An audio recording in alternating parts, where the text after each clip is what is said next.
Ladies and gentlemen, this is the YouTube channel vlog show of inspiration and realness. Also, this is the YouTube channel vlog show of positivity, personality, and fun. This is Eric Lima Shenanigans of 1977, and now the perpetrator of these shenanigans, Big Beefy E himself from his Big Beefy Man Cave in New Bedford, Massachusetts, Mr. Shenanigans himself, and the two-time Chilling 3000 2022 End of the Year Awards winner, Eric M. Lima.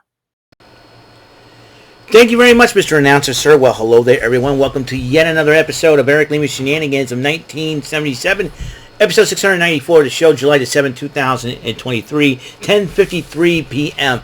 I assure you, I am not going to the festival as of yet.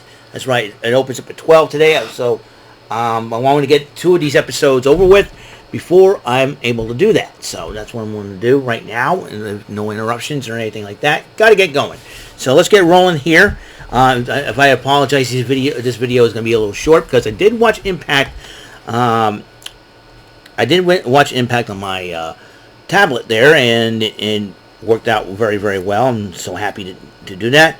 Frankie Kazarian, this is what happened on Impact last night, July the 6th, 2023. As the road to Slammiversary continues on.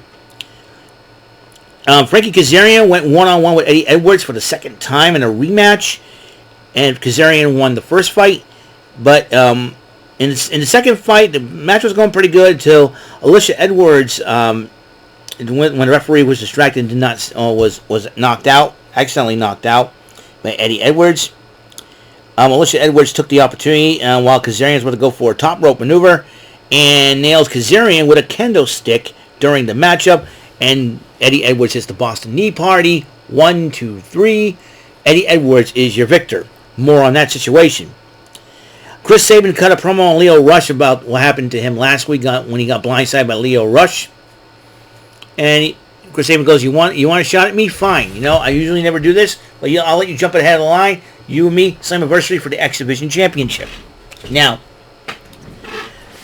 GM Miller interviewed Lio Rush in response to what Chris Sabin had to say. Lio Rush says he's not there to make friends, he's here to win championships. Then Lio Rush says he's not there to make friends, he's there to win championships. Then Nick Aldis interrupts Lio Rush and says, "Listen, I understand all this, but listen, get your ego out of my way, and I'll stay out of yours. Just, we got to win this match tonight to send a message." And Lio Rush looks like both gentlemen have an understand. Now Frankie Kazarian ended up responding to the loss to Edwards and says, "You know what? You want a I want a match. You want a match. Let's do this. Let's have the rubber match at Slammiversary. You want to get your wife involved?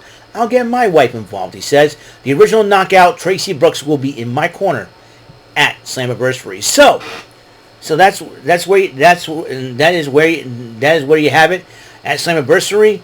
Both Frankie Kazarian and Eddie Edwards will be going one-on-one one more time in a rubber match, but this time around, their respective wives will be in their corner. Tracy Brooks in Frankie Kazarian's, and Alicia in Eddie Edwards' corner. Tag action. Sami Callihan and Rich Swann went up against Mahabali Shera, who is the current OVW heavyweight champion, and Champagne Singh, and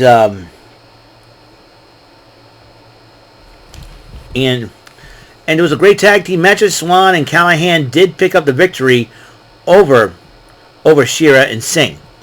GM Miller interviewed Moose and Brian Myers as they one-fourths of a team that one-fourths of a matchup against ABC and Subculture, and I forget the other team, but they were going for the Fatal 4-Way for the tag team Fatal 4-Way for the tag team championships.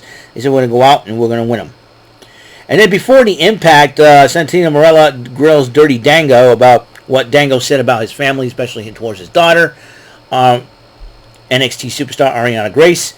And then Heath attacked Dango from behind, and then they have another interview with Dirty Dango. And then Dango had some choice words to say to Heath Slater, or Heath, as he wants to be known as. So Jonathan Gresham versus Angels of the design. And Angels has been keep getting distracted by Diener as they keep on arguing. And then Gresham did win the matchup, beating Angels. And then Angels and Diener argue after the matchup. And then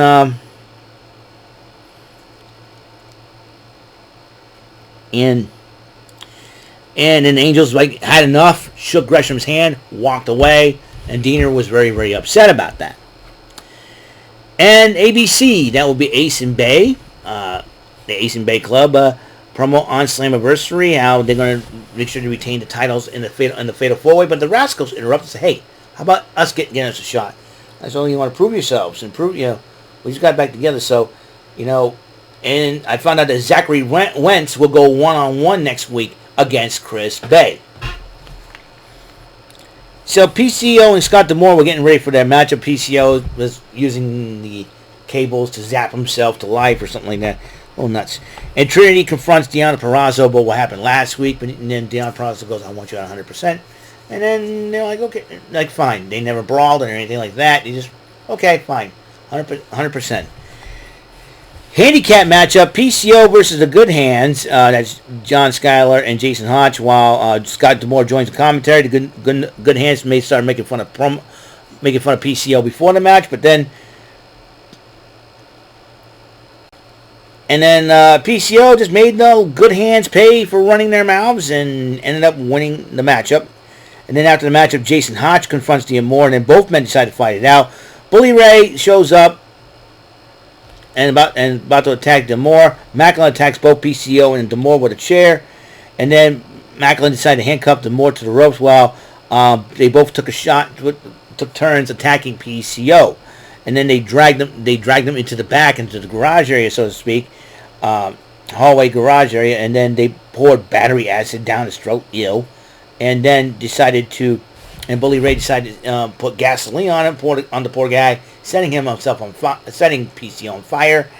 And it seems to me that Bully Ray and Macklin want to do whatever it takes to get Scott D'Amore all to themselves. And all I gotta say is, good luck with that. That's all I'm gonna say. Where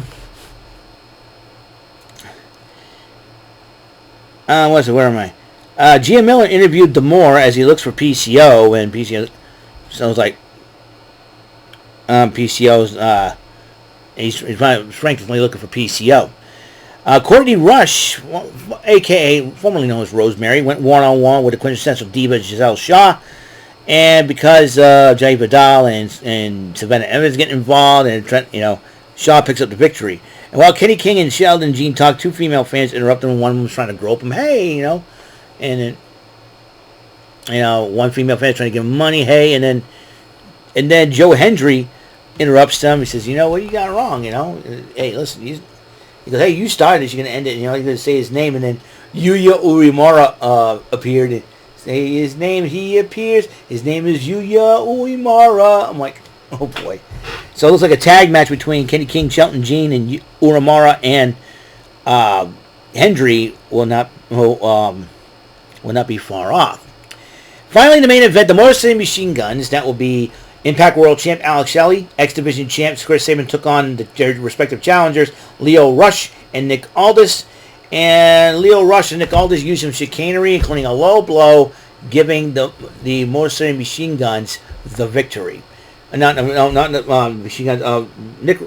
Nick Aldis and Leo Rush the victory. They won. They beat the Motor City Machine Guns, and that is it for episode 694. 6 episodes away from 700. I hope you guys tune in on the next episode. We're going to play some Bullseye, all right? So, until the next episode comes rolling around, Mr. Announcer, please take us home. That is all for today's episode of the show. This is Mr. Lima speaking for Eric Lima Shenanigans of 1977.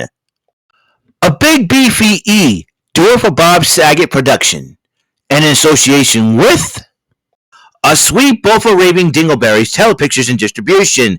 Thank you for watching another great episode of Eric Lima Shenanigans of 1977. Until the next episode, goodbye for now.